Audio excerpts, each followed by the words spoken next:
Hello and welcome to today's training industry webinar, Tailored Pathways to Career Growth, How Learning Experience Drives Employee Engagement and Retention. I'm Liz Spate, Events Marketing Specialist here at Training Industry, and I'm thrilled to have you with us here today. Before we get started, I would like to quickly go over a few housekeeping items to help you interact with our speaker and get the most out of today's program. Throughout today's event, please feel free to use the chat window to interact with our speaker with any comments. And as for any questions, please submit all those questions to the Q&A section on your toolbar below. We will address all comments and questions throughout the event and at the end of our program during our Q&A section. We would also love to hear about what you've learned from today's session on social media. So please follow @Adobe and hashtag TI webinars as you share your favorite takeaways with your colleagues. And when this webinar ends, you should receive a short evaluation survey. We would always welcome your feedback on things like the content, the speakers, the topics, or anything else you would like to share with us, so be sure to complete that survey after the event. And as always, our webinars will be recorded and archived on trainingindustry.com, and you will receive a follow-up email from us that will include the link to the on-demand program for you to share with your team. If you've attended one of our programs in the past, thank you so much for joining us again. Let us know how we're doing. Scan that QR code and give us a review. And if this is your first webinar with us, welcome. At Training Industry, we offer dozens of webinars, subjects ranging from AI, analytics, to onboarding, upskilling, and reskilling. We cover about every topic relevant to leaders of training organizations around the globe. And now to get started, let me introduce you to today's speaker. Dr. Alan Partridge is the Director of Evangelism at Adobe and has over 20 years of experience in e-learning, education, games, and multimedia development. He has researched and reported on authentic learning solutions for audiences around the world for the past decade. Alan is recognized for his many online video tutorials and e-seminars, which are a mainstay for e-learning developers and trainers looking to create and deploy effective learning materials. And with that, I would love to give a warm welcome to Alan. Thank you so much, Liz, and thanks to all of you for spending this time with me today. I'm so thrilled to be able to spend time with you. I always mention this, it is always true. The wealth of information, ideas, and real value, experience in any one of these webinar rooms is in all of the many participants. So as I look at the substantial list of participants who've chosen to join us today, I realize that that is a real rich resource. So we always leave the chat pod open, and I strongly encourage you to go ahead and use it. The only thing that I ask is that you use it on the topic at hand for the day, and that way everybody gets a chance to talk and gets to have the experience. I will check the chat pod periodically throughout the session. I like to use a slightly Socratic approach. So if I'm asking you a question, it means I'm actually asking you that question. And I'm hoping that you'll chirp in the chat pod and we'll read and discuss in real time as we go. So thanks again, and look forward to the session. Oh, and if you happen to be able to see that also in the session video windows, there's Justin Seeley. I know that for many of us, training is part of what we do on a daily basis. Justin is Adobe's newest evangelist, working with the Adobe Learning Manager product. And I've asked Justin to shadow me today as part of an upskilling experience so that he doesn't get thrown into the water and the deep end too quickly. So thanks, Justin. All right, here we go. So today I want to talk about tailored pathways and how they can make a significant impact in the way that we handle learning. I'm going to be offering information from several different sources. There's some Gartner, some Forrester. There's also some new information that I'll cover along the line. And you'll notice that when I'm directly referencing that information, it's going to appear down at the bottom in a link. Those links are available to you along with this deck. So when you download the deck afterwards, you'll find that they're hyperlinked. There is going to be one exception to that today, and it's an exciting exception. Some of the research that I have for you today is actually pre-press. I got the article and I was so impressed by it. I said, you know what, I have to share some of these ideas and information from Lighthouse Learning. So when I get to them, I'll mention it to you. They assure me that the published version of the article will be out in a couple of weeks, and we'll try to come back to Training Industry and add an addendum to let you know how to look at that Lighthouse Learning report when we get there. So the fundamental premise that I want to talk about today is, what is it behind this notion of learning pathways as a part of a solution for more effectively engaging employees, and why should it matter? So I'm going to start by talking a little bit about the business case, and you can see there disengaged employees present a significant economic burden. That is a very true statement, and much of the research points to this notion that people are disengaged. We don't even really need the research, because in reality, if you're working in a large organization, you already know that getting people more engaged is a kind of constant mission. In the Lighthouse Learning Report, for example, one of the strongest recommendations is that we engage in a culture of learning.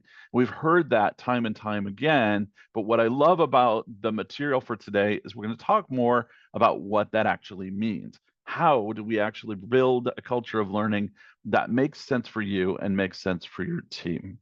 So I think that we'll start with a little bit of the business case to try and help you understand how today's information can be useful. And then we'll drill in and we'll talk a little more in detail about each of these points. You may recognize these from the prior materials that were handed out on today's session. We're going to talk about the ways that mature organizations can foster a learner-centric approach and how that becomes important to this mission.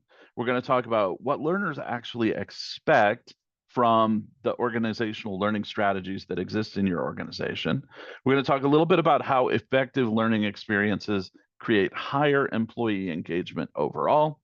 Then we'll drill in a bit on carefully tailored learning paths and how those can be used to address diverse learner persona, how you can set up multiple paths that are going to recognize the differences between the people in your system who are coming to you for training assistance. And then finally, we're going to talk a bit about how organizations can align their learning technology strategy in order to have maximum employee interest. And we'll focus in on some of the technology options that exist there. So that's the plan for today. Let's get started with the business case. Now, managing the skills and the overall talent landscape has a really strong business upside. This research from McKinsey from the State of Organizations 2023, you'll notice here that everything from consistent earnings, bottom-up innovation, leaders among peers are all substantial benefits that are directly related to this specific space, to maintaining the skills and the talent landscape overall. We know that it is part of what separates or differentiates high-performing organizations from those organizations which are having less success. So when we're talking about this in the sense of our personnel, our people, that means obviously our attrition numbers are going to reduce. We're not going to have the number of losses of important high-skilled personnel, and we're ultimately going to have benefits in terms of the effectiveness or the performance of the people who are consuming the training. You know, a lot of this research is pointing round and round to this basic idea, which is there is growing concern that we're not done yet with the Great Retirement. So if you think back pre-pandemic, you may remember that the Great Resignation, the Great Retirement, these were words that were describing situations wherein we were losing a lot, not just a lot of people from organizations, but a lot of deep organizational knowledge that was difficult to retain across the entirety of the business. And that is a substantial loss. And that pattern, that phase, is really not showing any signs of slowing. And there are a couple of reasons for it, but one of the primary ones is burnout. So we as a society have barely begun to deal with the reality of what people went through during the pandemic and that sort of general disconnect. We have barely begun to deal with what that means for our businesses to have lost so many personnel when the baby boom generation essentially started to retire away. And that means loss of organizational knowledge as well. And now here we are facing it again, where people are finding ways to diversify their methods of earning. They're finding ways to develop and evolve new businesses. They're finding options that they may not have considered previously. And those patterns of resignation are actually continuing. So we know that when a company puts substantial focus on opportunities for learning and training, it's just common sense that they are, in fact, opening up a conversation with the people who work for them that helps those people to feel secure, to feel a sense of direction or a guidance in terms of where they're headed. And it helps those people to feel a part of the whole of the organization or the company itself. So let's pause there for a second to get some thoughts from you. Are you seeing an ongoing pattern in disengagement in general of people in the training materials that you're offering? Are you finding an increased need among people to have a more clarity in how they identify their career path, their future? And in what ways, if any, are you starting to answer those concerns inside your organization? So I'm an old teacher. That means I'll awkwardly pause while I wait for you guys to start chatting. I've noticed that there are no new chat pod messages, so that tells me that you're actively chatting. There we go. Here we go. And so I encourage you to just use that chat pod and let's talk for a second about what your experience is, what's actually happening for you. Um, okay, so uh, Melody says people are not going to connect the dots. And I think, Melody, if you're on the thread there that I think you're on, I think that's exactly right. That people are not necessarily putting together a holistic understanding of what their opportunities are inside of the organization. For example, many organizations build a strong library of talent materials, of training materials. They align it to skills. They go to tremendous efforts to even identify it and recommend it to persons within their organizations. But it doesn't necessarily land in a sense of if you do A, B, C, you'll be qualified for jobs X, Y, Z. And it, in other words, it doesn't necessarily resonate into, oh, that's how I get ahead in this organization, or oh, those are the moves that I might want to make if I want to shift in this direction or shift in that direction. And so there is this kind of disconnect. Let's see what else others are saying. Siva Kumar says there's no positivity. Um, Damon says the roles of my team have changed due to demands within the company. Boy, I bet that sounds familiar to a lot of people.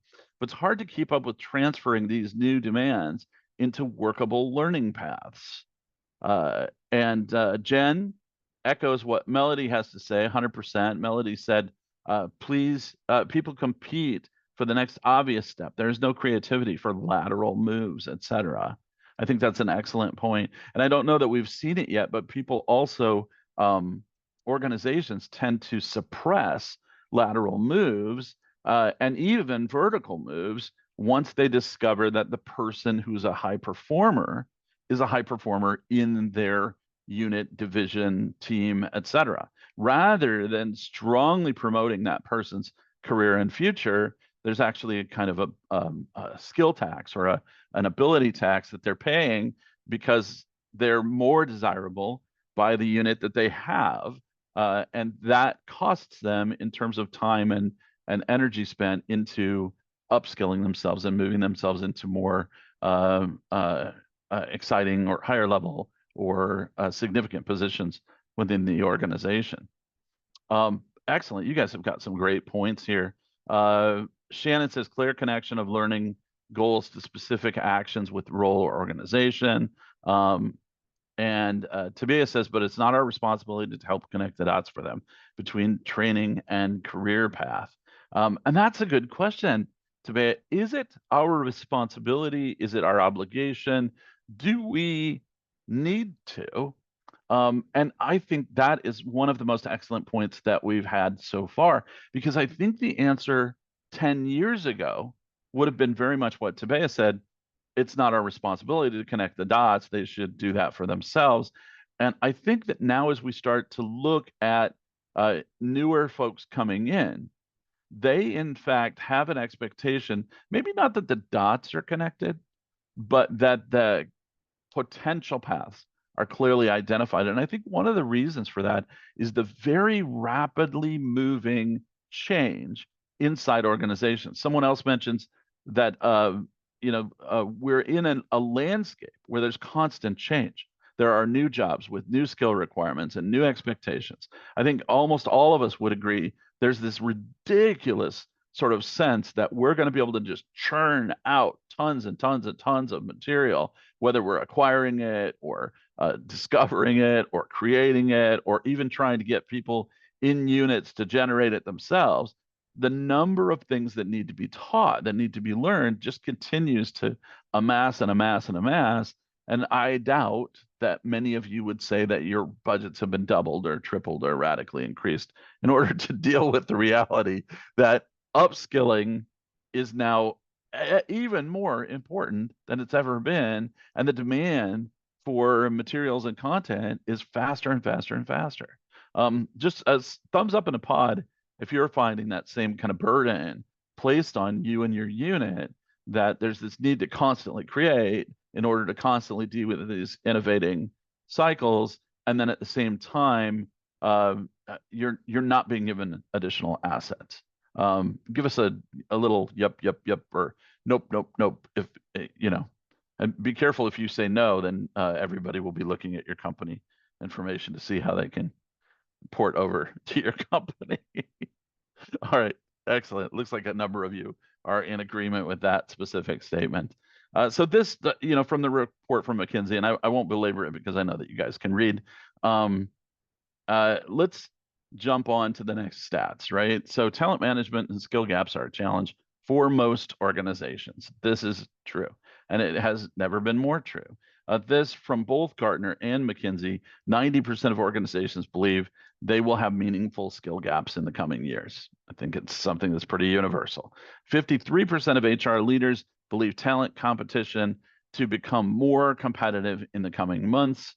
I think that is also clearly true. And while we do find that there are available people, we don't necessarily find the people we need who are trained to do the exact things that we need them to do. And so we're often caught in these sort of weird spaces where we're getting thousands of applications, but most of them are completely unqualified or underqualified for the role that we're actually looking at. And 40% of employees are considering leaving their jobs in the near term. And that, of course, is a significant problem if we've got high-performing individuals who are among those who are making that kind of consideration.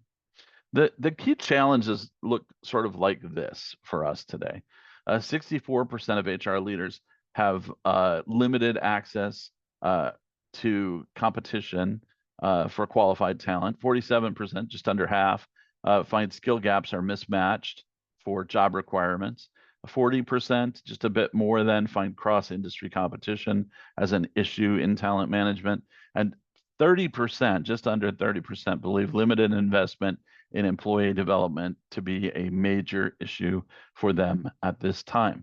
Now, those numbers might be kind of stunning for some of you who are fighting actively with your organization to get allocation or budget. You're like, wait a minute, 30% say that we're significantly underinvested. I think that we find a couple of things here.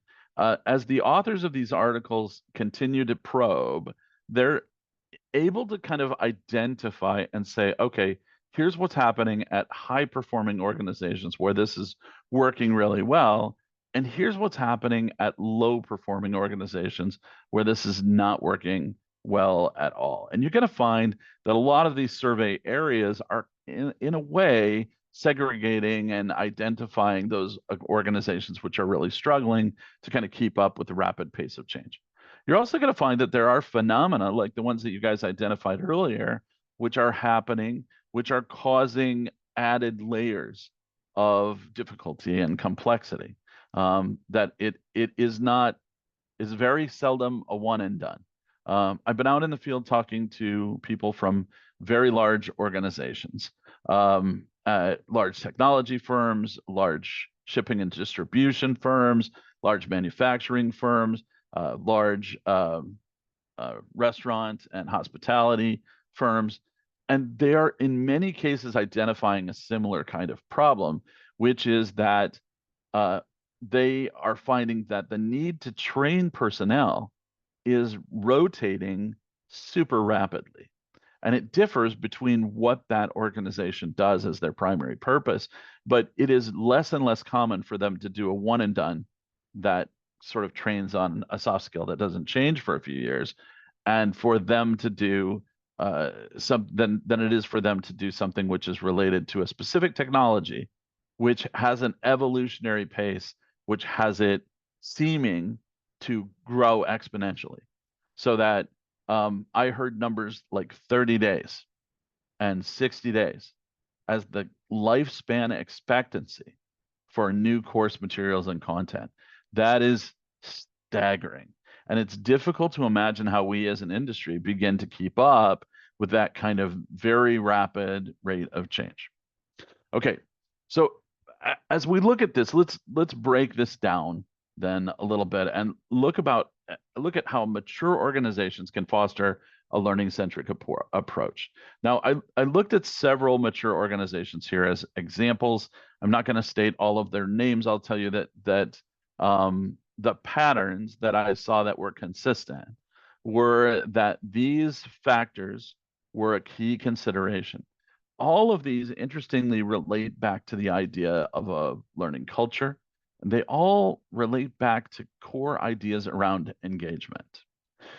So as we look at these organizations, we can see that those who actively practice techniques and strategies to enhance engagement with the learning are taking a couple of different approaches. One is they're doing things that engage, like creating gamification examples. They're doing things like social learning.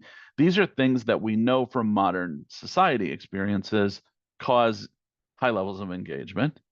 They're also doing significant and deep personalization in order to understand the persona of the individual and identify paths for them. Now, because of AI, we have a growing number of options that exist for us in order to do things like target individuals and help them understand both the vertical paths, career-wise, and the horizontal paths that are accessible for them. We also have ways to differentiate the ways that those paths may split. So, for example, understanding the difference between nurses and doctors and orderlies. And in most fields, there are differences like this. And people, generally speaking, don't prefer to get oversimplified information and materials and content that doesn't relate specifically to their work. The further it is from the actual experience of the job, the lesser the knowledge transfer will be. We know that from years of research. And we also understand that the more resistant they will be to approaching those ideas and information. So in a practical sense, let's say a person is in sales, but you offer just a generic training on interaction and engagements with customers. So you've got one person in sales, and you've got one person in the legal department, and you've got another person who's in business and finance. Now, the further they are from actual customer engagements, the less likely it is that that information is going to transfer. So having just one sort of sense of training about interacting with customers doesn't necessarily make a lot of sense. If a person only ever interacts with customers on a call, and they only ever interact with customers on a call about a specific business process, then that's not the same thing as a person who has to go do handshakes and dinners and do deep product demonstrations, et cetera, from a sales perspective. So it's important to be able to isolate and identify and vary the way that these approaches happen down to the personalized level. And that means identifying what it is that the person does, and aspirationally speaking, what might the person do in the future? Where else could they go? The next factor to consider there is autonomy. Everything we understand about a culture of learning today all relates to this concept of motivation. What motivates you and what demotivates you? So let's pause for a second and ask this question to you. Are there things that demotivate you when you specifically receive a requirement, a request, or a demand? When you're told, do this thing, is there anything there that makes you feel demotivated? And are there any accommodations there that would help you feel more motivated? Now, we can relate this specifically to learning, but in a broader context, we can relate this to anything. It could be a job assignment or something like that. But if we relate it to learning, think about it for you. If I assign you to complete a personal reflection in the next 2 hours of this session, how are you going to feel about that? Anybody going to be angry? Anybody going to ignore me? Anybody going to push back? Anybody going to yell about it? Discuss it in a company email? Talk about how absurd it is? Any of those kind of things? Let's check the chat and see what's going on here. Ignore me? I think that would be very common, to ignore me. Depends how invested I am, says Monica. That makes sense too. And that your personal motivation or what you thought you might get out of it is also a huge factor. Jen says, I think of it in terms of motivation and drivers. What drives you to keep working on that project? That's an excellent way to think of it. And I think that that's also a way that's going to be pretty universal, that many people are going to think of it in terms of whether or not I'm driven to keep working on that thing. What are my motivations? Some people are also going to probably object based on their conflicts of schedule or based on other conflicts, like the way that a thing is approached.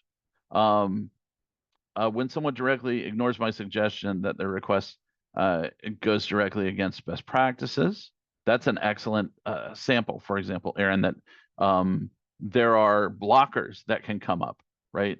That someone makes a request, but that request is outside the ordinary, and those procedures are in place at your institution for a reason, or you've established them as personal procedures for a reason, right? That is generally a logical reason that relates to you getting your work done in the most proficient way. Emily says, wouldn't ignore, but would like to know the reasoning behind it. Excellent example. Micah says, we always need to know the why. Tabea says, if it adds value to what I do, excellent, Tabea. I think you're dead in line with what people typically think. So when we think of this idea of autonomy as it relates to what motivates people, we're talking about a situation where people today, for the most part, are only going to accept and adopt challenges and motivations based on their freedom of choice. And then also, they're going to want to understand the purpose, why they should do the thing. And that's got to do, in this case, with our path to advancement. And then finally, we also can think of this in terms of mastery in order to demonstrate competencies and skills. We want to be able to do all three of these things in order to trigger motivation in our audiences. So we want to give them a choice of modality. By that, I mean, do you prefer video for your learning? Do you prefer interactive e-learning? Do you prefer to read about it in a document? Do you prefer to print that document? Do you prefer PowerPoint? Do you prefer to go to a webinar? What is it you prefer? And can you choose how you're going to consume it, when you're going to consume it, etc.? The more freedom you have, the more likely you are to pursue the matter. In the same way, if you have some demonstration or representation that you have gained knowledge, you've gained competencies and skills, and that is going to be recognized and celebrated by your peers, your supervisors, and your leadership, that will further motivate your learning.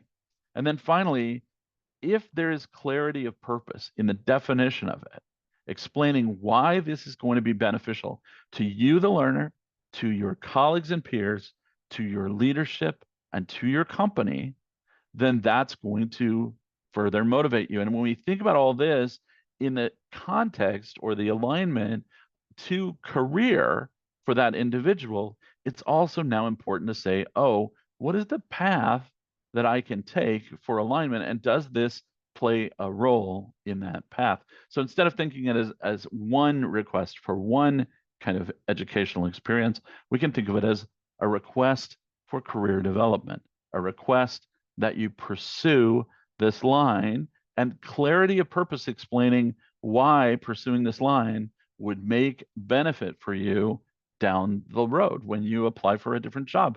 It also opens up opportunities, right, for you to see that there are other things in the world. And of course, like usual, I've forgotten that I'm supposed to detail you these on these slides, so I'm just going to repeat that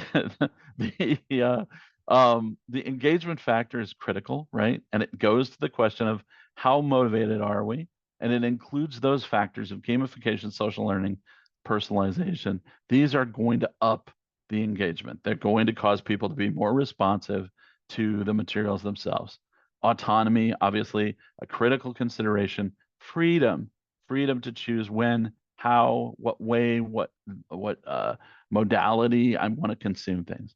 Mastery, being recognized for your competencies and your skills. It's very, very problematic when we don't do these steps, because when people simply complete a task like that, and then you don't recognize that they've had an achievement or that it was important, you're skipping the most critical part.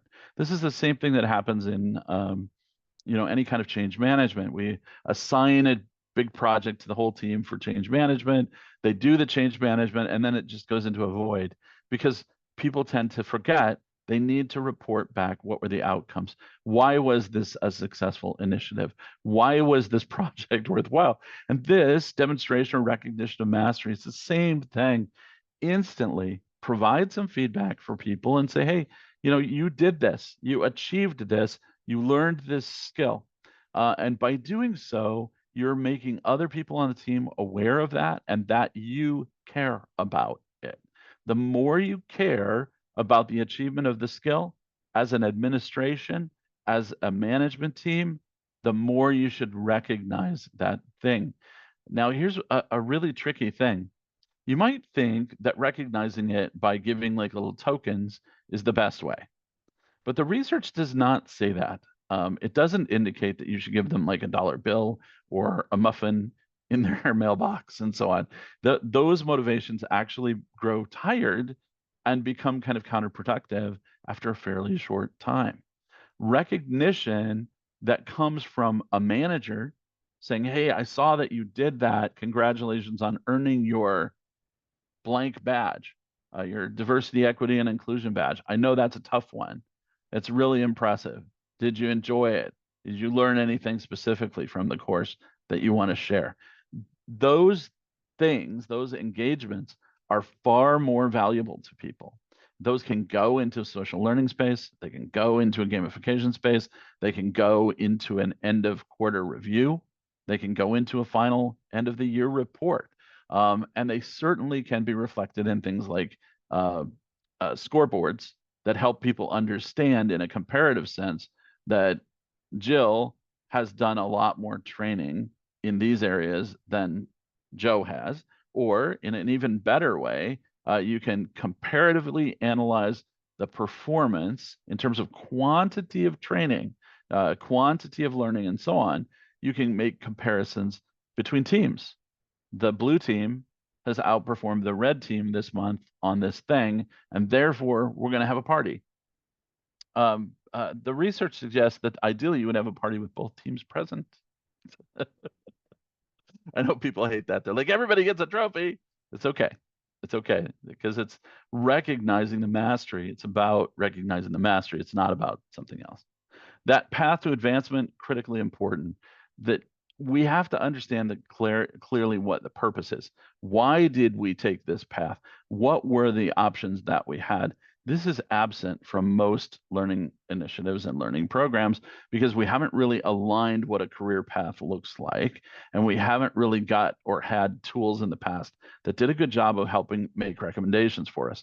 Social can be a huge contributor here because a person who got to a position that looks familiar to someone could be a person who's making recommendations about pathways, about trajectory, about educational material, et cetera, that's going to be particularly helpful. And it also, it's very, very helpful simply to look at designing multiple pathways that clarify and identify what those stages and steps can look like. The other part of it is that it has to be something that then becomes visible. Now, there's some new, really cool and interesting tools out there that do basically nothing but this. They look at the entire availability of the skill pipeline and they say, okay, well, here are the skills that you're really missing as an organization.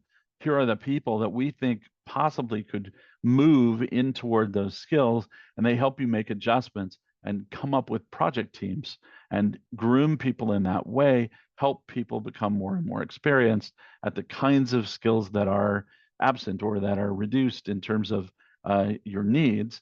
And it gives you a way to kind of plan it. But ultimately, it's critically important that you're messaging around it. I spoke to a learning leader in construction. And for them, this didn't have to be a giant technology initiative. It simply had to be an awareness of, oh, wait a minute, we're just not telling people. So they were hiring literally hundreds of people into their construction and architecture and other related positions. But then they never went back and told those people or had managers work with those people to say, now, next steps for you could look like this. And so sometimes we're seeing this happen at review stages when people get to the end of the quarter. There's meant to be a conversation. But we ultimately need to reinforce that because between new managers, between absent managers, between people who are simply not in good touch with their manager, maybe managers that are overloaded with thousands of people in the downline, that message isn't always coming through.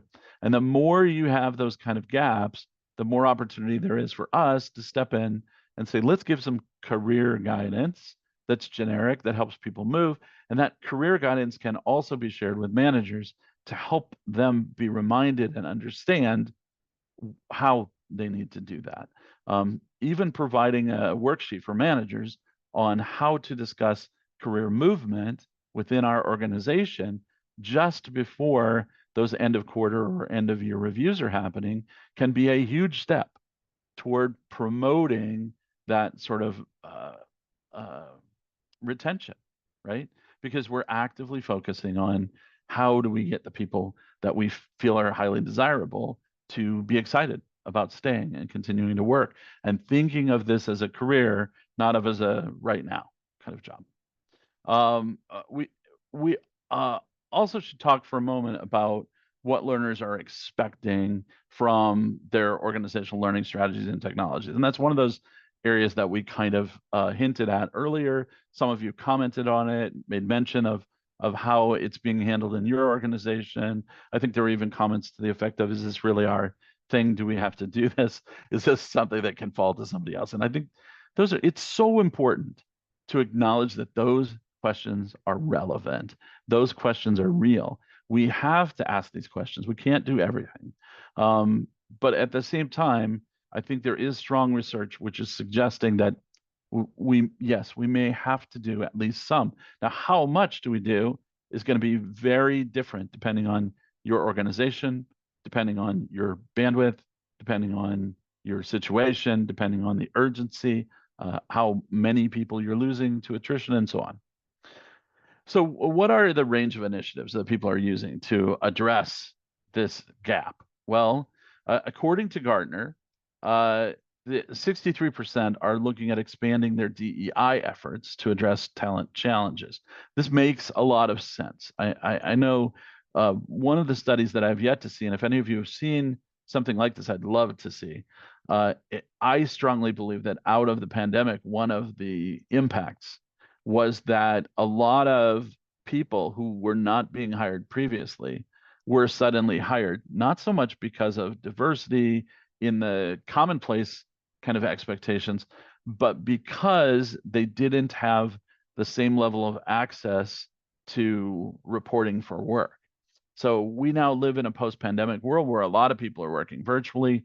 And so it could well be that we recognize that a whole swath of people are now well trained and available, but couldn't physically make it into the office before, or couldn't consistently make it into the office before because of a whole range of reasons, all of which relate to this concept of DEI.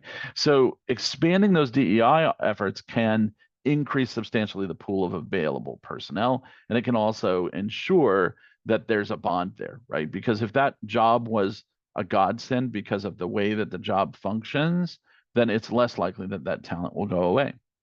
More training opportunities. 60% of organizations are looking at providing more training opportunities in order to expand and include more employees. This makes perfect sense. And it also makes sense in a world where we're not quite getting what we need from colleges and universities, right? We know that critical thinking and creative problem solving have been these hot issues that we have never gotten from colleges and universities. These are critical ones to look at. Flexible work arrangements relates back to the idea of the pandemic and having other alternative ways, and internal talent marketplaces and better manager guidance. Are internal talent marketplaces really happening? I'm curious to hear what your thoughts are on that. I have seen several of them. They generally are AI driven. If you haven't looked at these are solutions that are meant to monitor the skills that are available in the system, monitor the skills that personnel have in your organization, and then you can make a decision to sort of break people into groups or clusters to work on projects, and then you can manipulate the project clusters in order to have the right people for the project when the requirements of the jobs of the project is constantly shifting. I think that this is something that we've seen touted and starting to work at some large organizations. If any of you are starting to do this, I'd love to hear about it. And I'm sure your colleagues in the chat would also love to hear if you're doing it. So far, I'm only seeing some very subtle kind of beginnings. I'd be curious to see what you guys have seen, if anything, along those lines as well. So the key skills that are being prioritized for talent management, we see that about 45% are prioritizing leadership, about 50% are prioritizing critical thinking, about 40% are prioritizing project management, 35% focusing on continuous learning, about 32% are training employees on basic digital skills, and about 30% are focusing on interpersonal skills. We see that this is ultimately kind of a mixed format approach that organizations are using. We know, according to McKinsey's recent study, 75%, 3/4 of organizations are using digital learning as a key format for upskilling. 60% are using in-person and or virtual workshops. Just under 50% using peer learning teams. 46% focusing on expert coaching. That coaching number continues to rise. And I think that the significance that should note there is that's largely because more and more tools are available to track coaching. I don't think it's that more coaching is happening. I think it's that more coaching is being tracked and documented so that we have a better understanding of when coaching is happening, what it looks like, and a better pipeline available to be able to feed that coaching so we can improve it. This is huge because coaching as an informal activity is great, but it's subject to knowledge loss when personnel leave because often coaching is only handled by one or two individuals on a team. And it's also subject to failure in reporting. So we don't understand, whether coaching was effective or less effective and why that happened. So when a person fails to upskill properly and doesn't complete their job well, we have very little information about the coaching and very little understanding of what went wrong there. Was it a communication problem? Was it an inappropriate hire problem? What went wrong there, right? And then finally, 35% using experience-led change support at the workplace. So how effective learning experiences can create higher employee engagement? This is where we get into that research from the Lighthouse survey. This is an article from Ben Eubanks, and I read a ton of research studies. This is one of the best ones I've read in quite a while. Unfortunately, as you see, it's not linked at the bottom. That's because Ben's study has not yet been published. It will be published in a couple of weeks. They're telling me before the Adobe Learning Summit in Vegas, it will go live. So this is the one that I mentioned that while I could tell you that it's there and that I'm talking about it, I can't show you the actual report yet because it's not been published, but we will have it available in a couple of weeks. This is a joint study between Lighthouse Learning and Adobe, a study of 2,000 learners to better understand exactly this. So it's very on topic for us, and also an incredible wealth of information that's available here. You'll notice that Ben is pointing to this notion of a culture of learning based on autonomy and opportunity. Autonomy and opportunity. It's not opportunity if people don't know that it's there, right? So the same ideas that we've been talking so far are the same ideas that Ben is pointing to in his research. This I had to share with you. I always wonder if these little bars are blocking your vision. So sorry, give me a second to move the bar. So hopefully it's not. This chart I had to share with you because it is an excellent example of where we can identify and differentiate these approaches. Ben calls this corrective versus empowered approaches to a culture of learning. So when we look at employees are trained when not performing well, we're thinking about corrective culture, right? So we're offering them training to correct behavior that's not correct, that's not right. Okay. The other one, employees have autonomy and opportunity to learn. This is an empowered solution, right? Now, I'm not suggesting that you can't do both. I'm not suggesting that there aren't requirements that you have corrective training, but I'm just saying if we look at them in this way and sort of separate them in our minds, we can see that the numbers are radically different, right? Yeah. The question, my organization offers learning to grow my skills and performance. We look at the corrective options, it's only 56%. You see employees have autonomy version, the empowered version, 90%. My manager is very supportive of my development. 37% agree with this statement in the corrective situation. 73% agree with this statement in the empowered situation. So you can see very quickly that the organizations that are using an empowered approach are actually going to have remarkably better success at motivating learning, motivating individuals, and building on a culture of learning.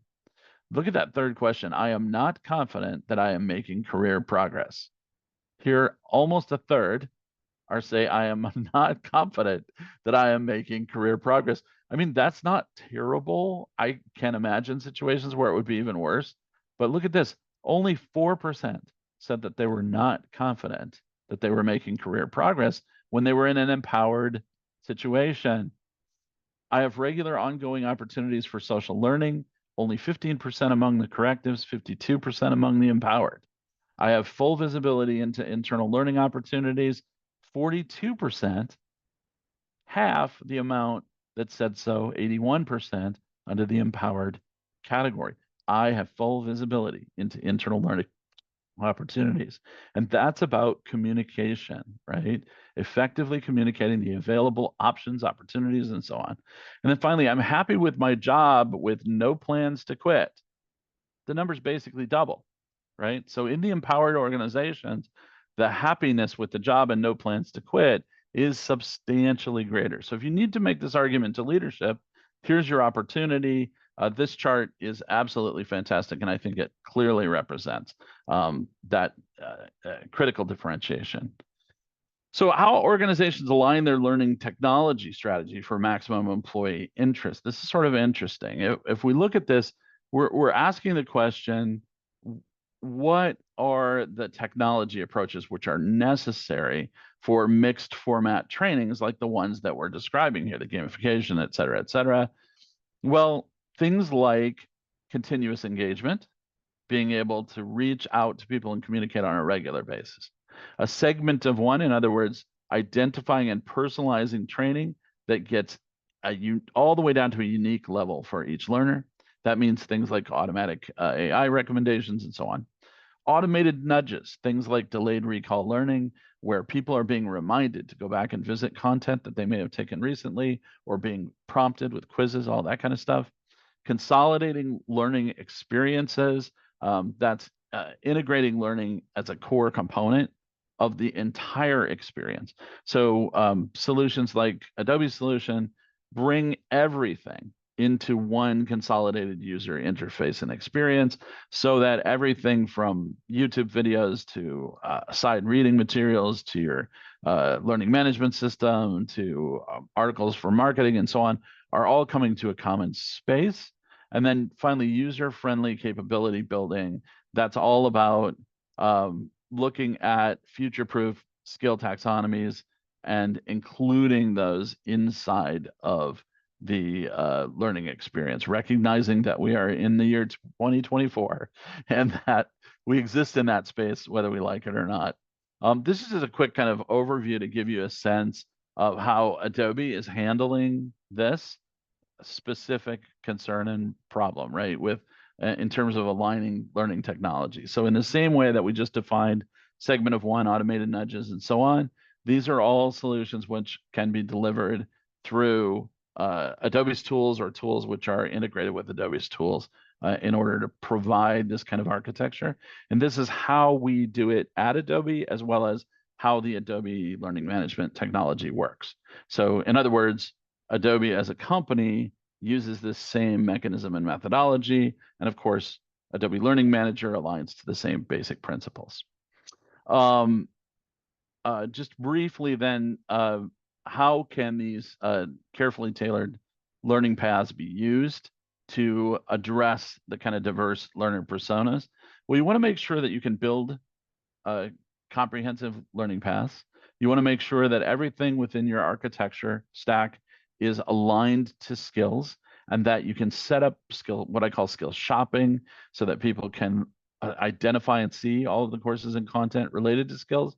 And you also want an automatic artificial intelligence engine that will make recommendations to people based on things like their skill deficits or skill assignments, whether those are assignments you've made as an administrative person, or whether they're skill assignments they've brought on themselves because they've adopted that skill and said, hey, I want to learn more about this. Or as we look to the future, more and more, I suspect that these will be skills that will be identified by AI, and that AI identification will be based on their career, their existing skill sets, recommendations from their employer, but also the comprehensive aggregate recommendations based on all of the factors work together, and the AI then sort of surfaces those things.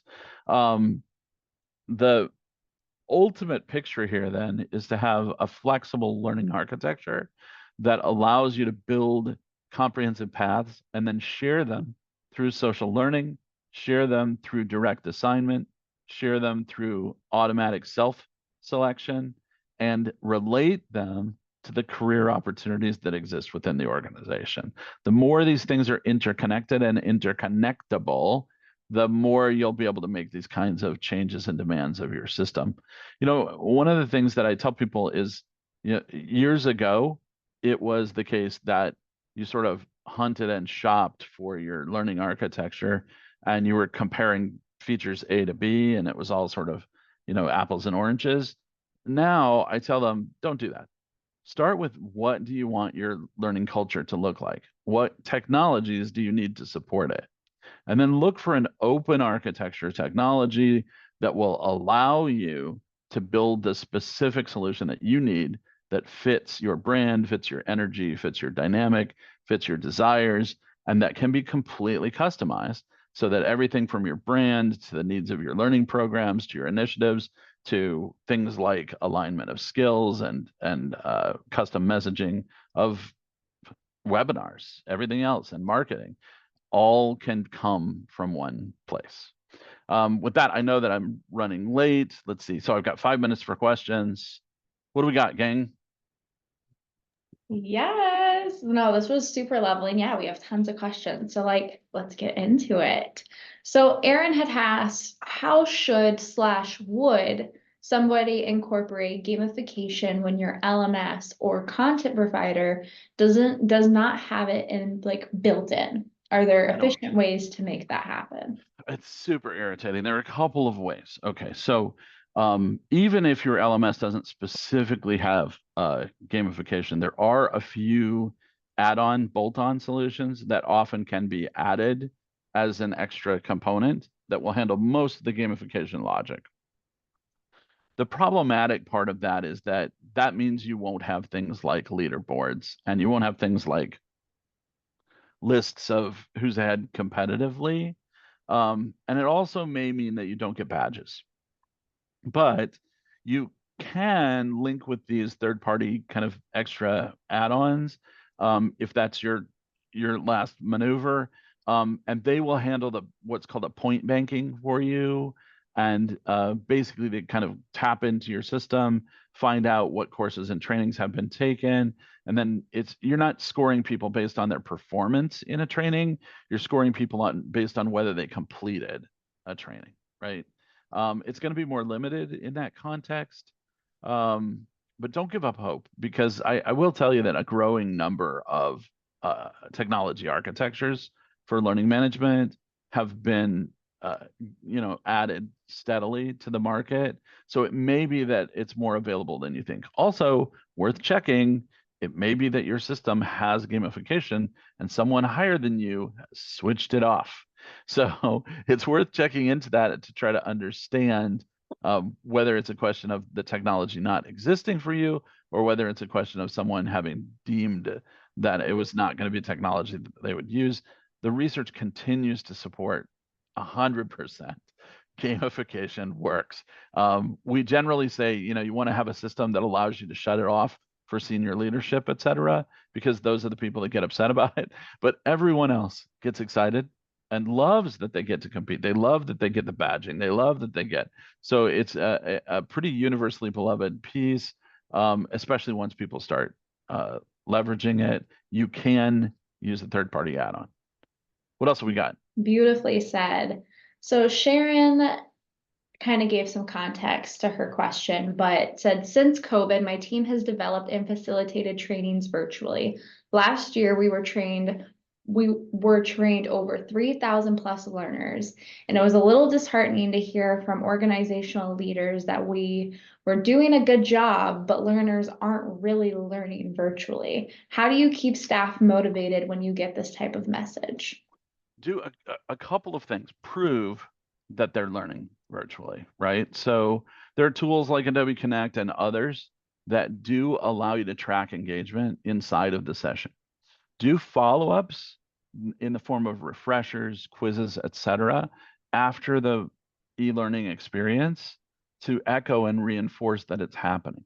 And then do reports that are of a different nature on your sessions, right? So you saw how today I used a Socratic approach. I encouraged you all to talk.